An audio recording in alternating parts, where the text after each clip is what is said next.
This is why you can't stay consistent, and it's nothing to do with a lack of willpower. You start the week with the best intentions. You tell yourself, it'll be different this week. You're motivated, focused, and ready to be good. Your meals are clean, your training's on track. You're finally doing it. Then it hits. You're tired. You're stressed. You're hungry. Work's been a shit show. You're eyeing up the snack cupboard, but you keep denying it until that voice in your head is getting louder and louder, telling you to indulge, telling you to treat yourself, telling you that you deserve it.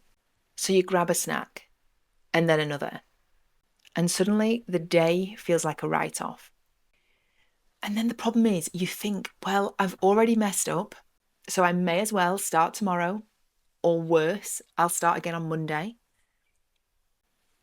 Does this sound familiar? Does this sound like you, where you are stuck with your health, fitness, body goals and your lack of progress? It's the constant and vicious cycle of being good and being bad, being on track or off track. And it usually really revolves around your eating habits.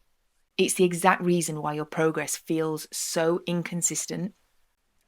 And here's the thing, it's got absolutely nothing to do with your willpower, with your discipline, or whether you are yourself good or bad as a person. But that's what you've led yourself to believe. You're not lazy. It's not that this won't ever work for you. And it's not that you can't do it. It's not that you can't reach your goals. The fundamental problem with this approach, no matter how good your intentions are of approaching it in this way, no matter how many times you think it will be different this time, I'm organized, I am on it, you are being too strict. You are being too black and white with your thinking. You are being too restrictive with your food choices, possibly too restrictive with your overall calorie intake, and you are expecting too much of yourself. This is the problem. You are cutting out anything that you personally think is a bad food. And that's come from a history of diet culture, things that you've done in the past, things that you see. Common items are highly processed foods. It's chocolate, it's bread, it's carbohydrates. It's anything that over the years you have demonized or you have seen as contributing to weight gain or preventing you from weight loss. Now, don't get me wrong. There's a lot of foods that we need to be eating less of, but it doesn't mean just blanket cut everything out on day one. You starting the week with the best intentions. You're eating clean, you're staying disciplined, you're ticking all the boxes, but it's so far removed from how you've previously eaten, it is not realistic. The level of restriction and the brain power involved in trying to be that disciplined on day one just isn't realistic, and it's not sustainable. And that's why eventually you cave. You can only white knuckle something for so long. And that might be a day, it might be a few days. You might even be able to do it for a few weeks, and then you hit burnout. And when you do, it's then not just a case of a little bite, you spiral. And because in your head you've suddenly gone over to the dark side, you've eaten the bad food, and therefore you've failed and you're a failure, and all this other narrative starts in your head, you start to tell yourself that you can't stick to anything. You tell yourself you can't do it. You question why you're even bothering. And because you're not feeling good, you then eat more, and the cycle just continues until you get a grip of yourself and say, no, this time it's going to be different. I am going to be stricter. And you put more rules in place. And this is what happens, and this is the cycle. It isn't a discipline problem. It's nothing to do with your level of discipline. It's what you're expecting of yourself and the changes that you're making all at once. You've convinced that eating good foods means success. And therefore, anything that deviates from that is you ruining it and you not making progress. But that's not the reality. Food isn't moral. It's not good or bad. It's just more nutritious, more optimal for our goals, more aligned, more filling, more satisfying, more or less calorie dense. So, of course, there are better choices in what is going to keep you full, satisfied, and in your calorie deficit. But that doesn't mean any food that doesn't fall into that spectrum can't exist within your diet. Because the problem is when you start thinking of good and bad and I can have and I can't have, this is where the all or nothing thinking comes from. And it becomes bigger than just the food itself, because you then start to think, well, if I've ruined my diet, what's the point in doing my exercise? What's the point in doing that? And everything can go out the window. So, you're either on the whole plan, you're off the plan, on the wagon, off the wagon. But here's the thing, is there is a middle ground. There is, quote unquote, balance to be had here. Eating well, balance, flexibility, and consistency can all coexist. And that is actually what the focus needs to be. It's not trying to eat clean all of the time, trying to be good all of the time. It's identifying the foods that are going to benefit you and your goals and that are aligned with the process the majority of the time, and finding a way that works for you of consuming those foods as much as possible, whilst simultaneously also factoring in other things that you enjoy eating that maybe don't fall into that bracket, and having the understanding that that doesn't mean you're suddenly off track, ruining progress. It means that you're actually more likely to be consistent and to stick with the general plan and make more progress long term. But if the default is to constantly revert to this, I've fallen off track, I've gone off plan, I've eaten the bad foods, you're never going to get out of that cycle. So progress is always going to be stalled. So here's the thing, instead of asking yourself, have I been good today? Start asking yourself, how consistent have I been this week?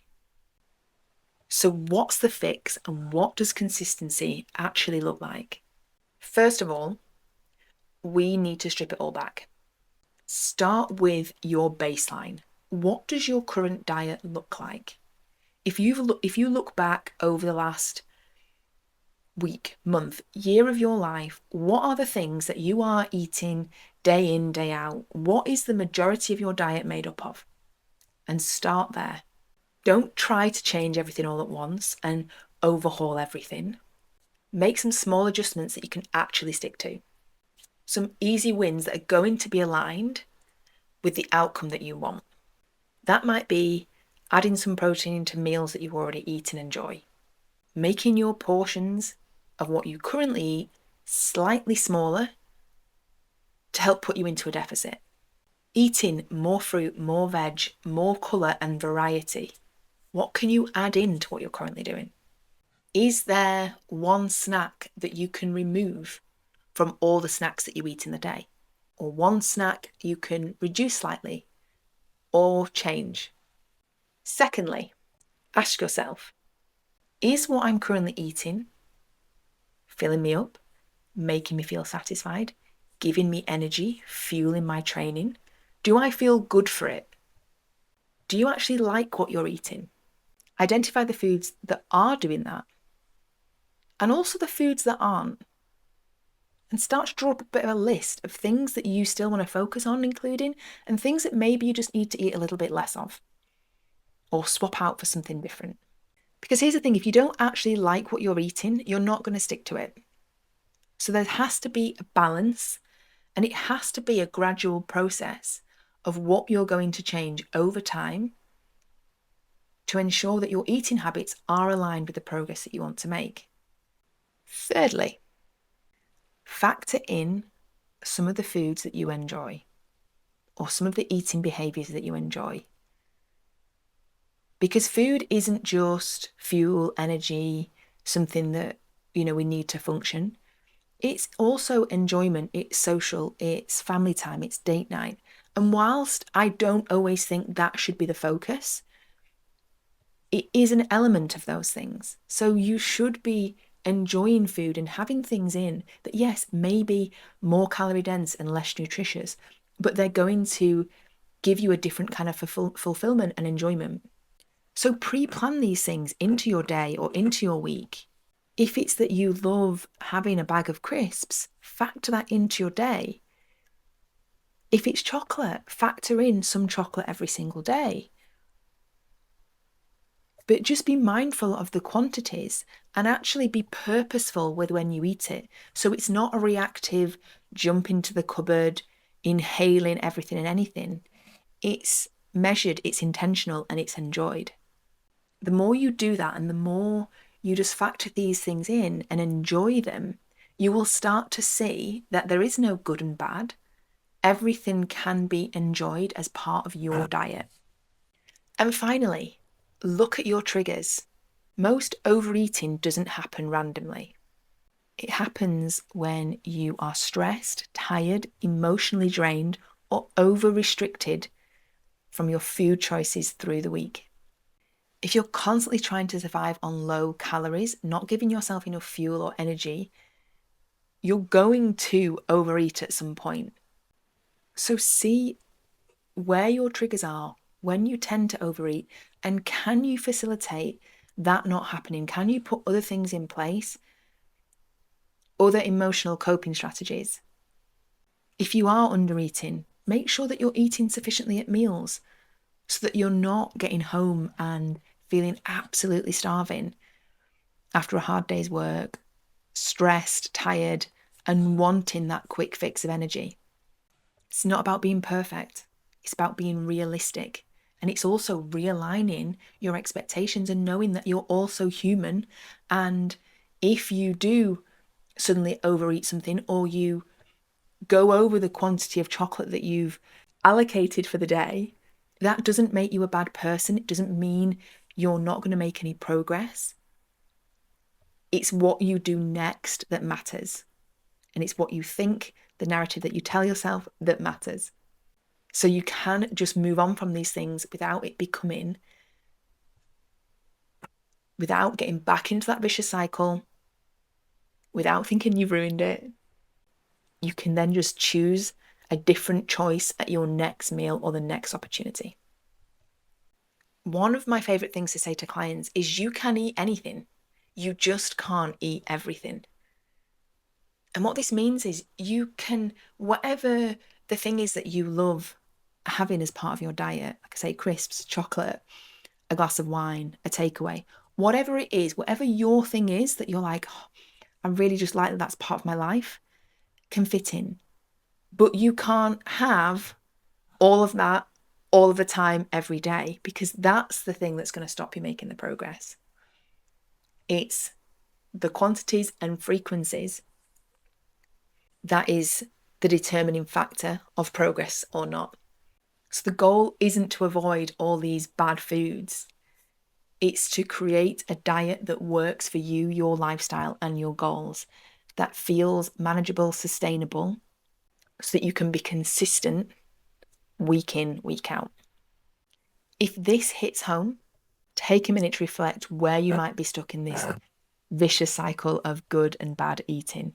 This is what we do inside FSF. We look at small improvements you can make to your current diet without overhauling everything. We work on dismantling food rules and beliefs and stop letting food morality run the show. And we create a diet that's going to work for you and your lifestyle that's aligned with your goals. If you want to know more, hit me up on Instagram, message me FSF, and we'll have a chat about what that looks like for you. And I'll see you in the next video.